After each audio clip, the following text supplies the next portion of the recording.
Ingelele bosawethu nginamukele kuyona-ke i-channel uma umusha ngiyocela-ke ungakhohlwa-ke ukusubscribe kuyona-ke i-Jeff Lesotho TV News bafethu la siniphathele-ke udaba oluthinta-ke uSiya Mhlongo osezicelele-ke ikhefu-ke lokuthi-ke abhekane nezinkinga zakhe kulandela-ke ukuthi-ke laphayana-ke kubikwe ukuthi-ke umsakazi woKhozi FM osolwa ngokuthi-ke ashaye alimaze laphayana-ke isinqandamathe sakhe ngempela sonto useyeke wayicelela-ke ukuthi-ke akathi-ke ukubhekana ney'nkinga zakhe. So kuvela ukuthi-ke lo msakazi ovulelwe icala-ke lokushaya ngenhloso yokulimaza owesilisa ozishaya isifuba ukuthi-ke ngokuthi laphayana-ke uyisinqandamathe-ke sakhe. So uzicelele-ke ikhefu-ke lesikhashana emsebenzini-ke ukuze abhekane nazo zonke lezi nkinga-ke asabhekene nazo. So lokhu-ke kuvezwe unkosazana laphayana-ke noma unkosikazi Moni ubani-ke Sipholelo okhulumela-ke i-SABC othe abaphathi-ke besiteshi-ke uKhozi FM bathole-ke isicelo-ke esivela-ke kulo msakazi sokuba-ke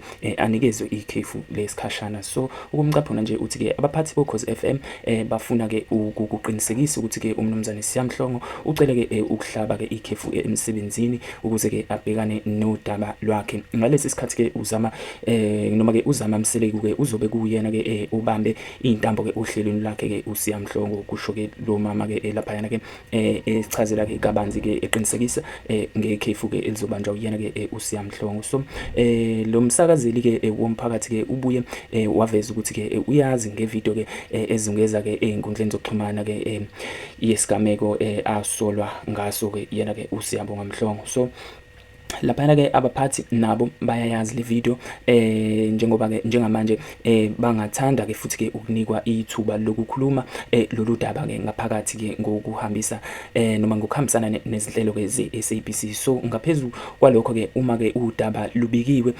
kwabaphethe-ke umthetho, abaphathi-ke nabo bazoluhlonipha-ke lolo hlelo. So umhlongo-ke yena uvulelwe icala-ke lokushaya ngenhloso yokulimaza esiteshini samaphoyisa laphana-ke eThekwini. So amaphoyisa aseDurban Central aphenya-ke icala lokushaya ngenhloso yokulimaza kulandela-ke isigameko okusolakala ukuthi-ke owesilisa oneminyaka-ke engu-29 ushayiwe-ke wagwazwa ngumsolwa-ke amaziyo ngo-August 31, 2024.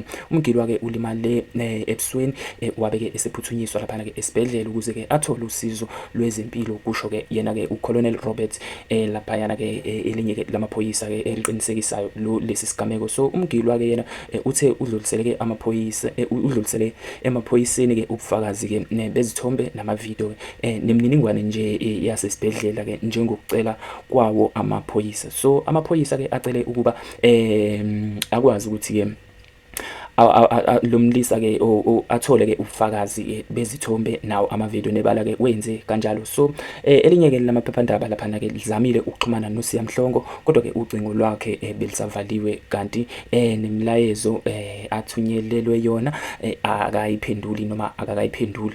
So bafowethu-ke ngiyocela ukuthi nani nizwakalise ukuthi-ke ikuphi nikucabangayo. Ngicabanga ukuthi mhlawumbe kungenzeka amiswe okhozini ngenxa yalesi senzo.